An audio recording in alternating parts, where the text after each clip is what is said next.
अस्सलाम वालेकुम, मैं हूं आबिद दलीब। नाजरीन, सुप्रीम कोर्ट ने इमरान खान के हक में एक बहुत बड़ा फैसला दिया है। एक लैंड स्लाइडिंग विक्ट्री है इमरान खान की, एक ऐसे दौर में जब उस फैसले के बाद, जब उस गिरफ्तारी के बाद से आप आज तक तहरीक इंसाफ के ऊपर मुजालम का एक पहाड़ टूटा हुआ है। इस दौरान इस तरह का फैसला आना इंतहाई गैर मामूली रिलीफ है इमरान खान के हक में। और उमर अता बंदयाल साहब का ये बोल्ड फैसला ये किस तरह तहरीक इंसाफ को बहुत सारे केसेस से निकलने में मदद कर सकता है, और इस केस में इमरान खान साहब को एक तरह से बरी किया गया है। फैसला क्या है? 3 मेंबर बेंच था जिसमें जस्टिस उमर अता बंदयाल साहब थे, जस्टिस अतर मिनल्ला साहब थे और जस्टिस मोहम्मद अली मजहर साहब थे। ये तीनों जजेस ने फैसला लिखा है और इन तीनों जजेस का मुत्तफिका फैसला है। ताहम कुछ इतलात ये भी हैं कि शायद अतर मिनल्ला इसके साथ एक अलग से नोट भी अपना कोई जारी करें, लेकिन इन ग्राउंड्स के ऊपर तीनों जजेस का इत्तेफाक है। इसमें आपको याद होगा जब इमरान खान साहब को गिरफ्तार किया गया था, 9 मई की जो इमरान खान की गिरफ्तारी थी उसको गैर कानूनी करार दिया गया है। या उस गिरफ्तारी के बाद जो हालात पैदा हुए थे पाकिस्तान भर में, बहुत सारे लोग परेशान हो गए थे कि ये क्या हो गया है, और वो शायद सिचुएशन शायद मैनेज नहीं हो रही थी, और एक सेफ एग्जिट दिया था पाकिस्तान की हुकूमत को सुप्रीम कोर्ट ने इमरान खान को बुलाकर उनको रिहा करके उनकी गिरफ्तारी को गैर कानूनी करार देकर। हालांकि उससे पहले हाई कोर्ट भी इसी मुकदमे को टेकअप किया था। हाई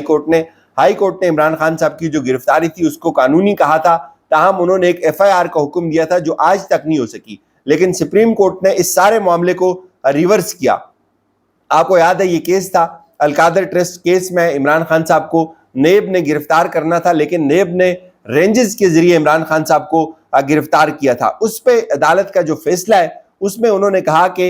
इंसाफ की रसाई के बुनियादी हक के सलूक के साथ ये इंतहाई किस्म का अजीब फैसला था कि इमरान खान साहब को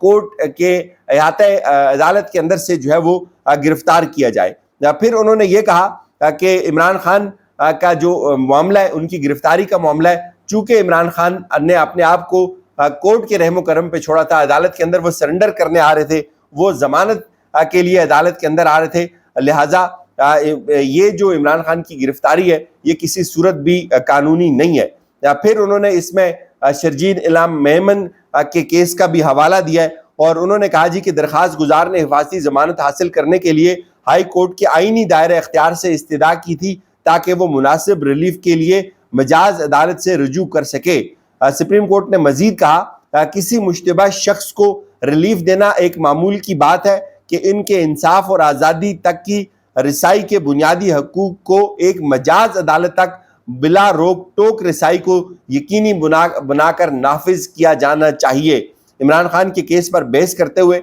बेंच का ख्याल है कि अगर हाई कोर्ट के अहाते से दरखास्त गुजार की गिरफ्तारी की तौसीक की जाती है तो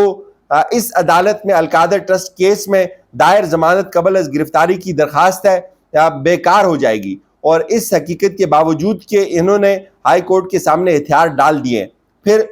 उन्होंने ये कहा कि ये जो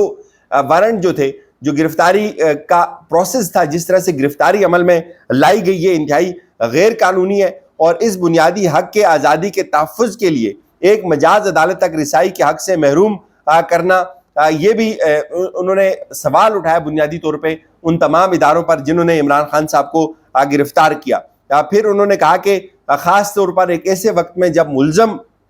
अदालती निगरानी का मुतलाशी हो, इस दौरान आप उसको गिरफ्तार नहीं कर सकते। उन्होंने कहा इंसाफ तक रिसाई के बुनियादी हक की इस तरह तंग तशरी को इस अदालत से मंजूर नहीं किया जा सकता, इसलिए वाज़े तौर पर इसे मुस्तरद किया जाता है। और फिर उन्होंने कहा कि बायोमेट्रिक रूम के अंदर इमरान खान साहब आए हुए थे और उनको अदालत के रहमो करम पे उन्होंने छोड़ा हुआ था, लिहाजा ये नहीं हो सकता। तो उसके बाद इमरान खान साहब को उन्होंने बुलाया और उसके बाद उनसे बातचीत भी हुई थी। और फिर जो कुछ इंपॉर्टेंट चीज़ें वो बहुत अहम है। एक तो अदालत ने यह कहा कि इमरान खान की जो गिरफ्तारी का तरीका है ये गलत है, लिहाजा अदालत ये चीज़ समझती है कि इस तमाम तर मामले को रिवर्स किया जाए। रिवर्स क्लाक के तहत क्लाक को रिवर्स करके दोबारा उसी जगह छोड़ा जाए जहां से इमरान खान साहब की गिरफ्तारी हुई थी। अब इमरान खान साहब को दोबारा वहीं पे भेजा गया और उन तमाम वारंट गिरफ्तारी को, उसके प्रोसेस को गैर कानूनी करार दिया और साथ ये भी कहा कि अगर इस तरह की कोई एक एग्जाम्पल सेट हो गई تو لوگوں کا اعتبار اٹھ جائے گا عدالتوں سے، نظام انصاف سے اعتبار اٹھ جائے گا، اور اس کے ساتھ ساتھ پولیس کو بھی انہوں نے خبردار کیا کہ احاطہ عدالت کے اندر سے کسی بھی شخص کو اس طرح گرفتار نہیں کیا جا سکتا، اس کی گرفتاری غیر قانونی تصور ہوگی، اور اگر آج عدالت اس کو انڈوس کر دیتی ہے تو پھر اس طرح کی جو عدالتوں کے احاطے ہیں وہ شکار گاہ بن جائیں گے۔ پھر انہوں نے یہ بھی کہا کہ ہماری کچھ نامز ہیں، عمران خان صاحب سے ہم نے بلا کر ان سے یہ سوال پوچھا تھا، انہوں نے 9 مئی کے جو واقعات تھے ان سے لا تعلقی کا اعلان کیا، انہوں نے یہ بات بھی کہی کہ میں اس وقت گرفتار تھا، مجھے نہیں پتا کہ باہر کیا ہوا، اور پولیس نے جو انہوں نے کہا کہ میں نے کسی کو آج تک تشدد کے اوپر نہیں اکسایا، اور عمران خان صاحب جو ہے وہ ملک میں امن کے خواہاں ہیں۔ اور حکومت نے احاطہ عدالت کی جو گرفتاری ہے تاہم اس کا دفاع کیا تھا۔ سپریم کورٹ اپنے فیصلے میں یہ لکھتی ہے کہ اٹارنی جنرل نے اس گرفتاری کا، اس طرز عمل کا دفاع کرنے کی پوری کوشش کی تھی۔ اچھا، میں آپ کو بتاؤں کہ اس دن میں خود کورٹ روم کے اندر تھا جب یہ کیس ٹیک اپ ہوا، جب اس کے بعد پھر عمران خان صاحب کو جب طلب کیا گیا، حکومت کو یہ کہا گیا، آپ کو پتہ ہے کہ بڑی خبریں چلی کہ چیف جسٹس نے اپنی گاڑی بھیجی ہے، عمران خان صاحب کو لایا گیا ہے، اور عمران خان صاحب کو جب روسٹرم کے اوپر لایا تو گاڑی بھی، پھر وہ بعد میں اس کی وضاحت آ گئی تھی کہ گاڑی پولیس کی اپنی تھی، اور جب عمران خان صاحب روسٹرم کے اوپر آئے تو ان کو کچھ بھی نہیں پتا تھا، ان کو کسی بات کا پتہ نہیں تھا۔ پھر ان سے سوال پوچھے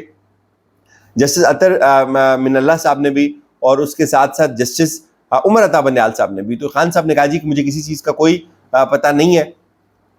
پھر انہوں نے کہا کہ آپ ان تمام چیزوں کی مذمت کریں، تو خان صاحب نے اس وقت کہا تھا کہ میرا ان سے کوئی تعلق نہیں ہے، میری جو جدوجہد ہے وہ بڑی پرامن ہے۔ اس کے بعد جب ججز اٹھ کر چلے گئے تو پھر بینچ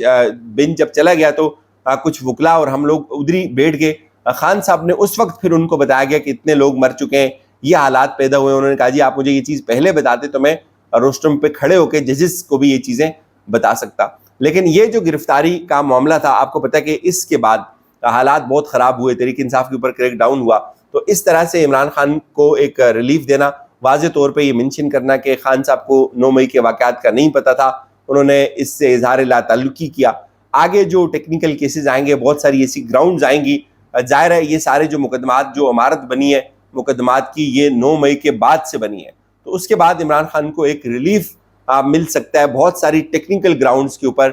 اس فیصلے کو بنیاد بنا کر بہت ساری عدالتوں کے اندر، چونکہ یہ ایک ایپیکس کورٹ ہے، اس کے بعد تو کوئی اور عدالت نہیں ہے، اگر ایپیکس کورٹ عمران خان کی گرفتاری کے عمل کو غلط سمجھتی ہے، اس پورے پروسیس کو غلط سمجھتی ہے، اس میں جو حکومت کی غفلت ہے اس کو نمایاں کرتی ہے، اور حکومت کا جو دفاع تھا اس کو مسترد کرتی ہے، تو آگے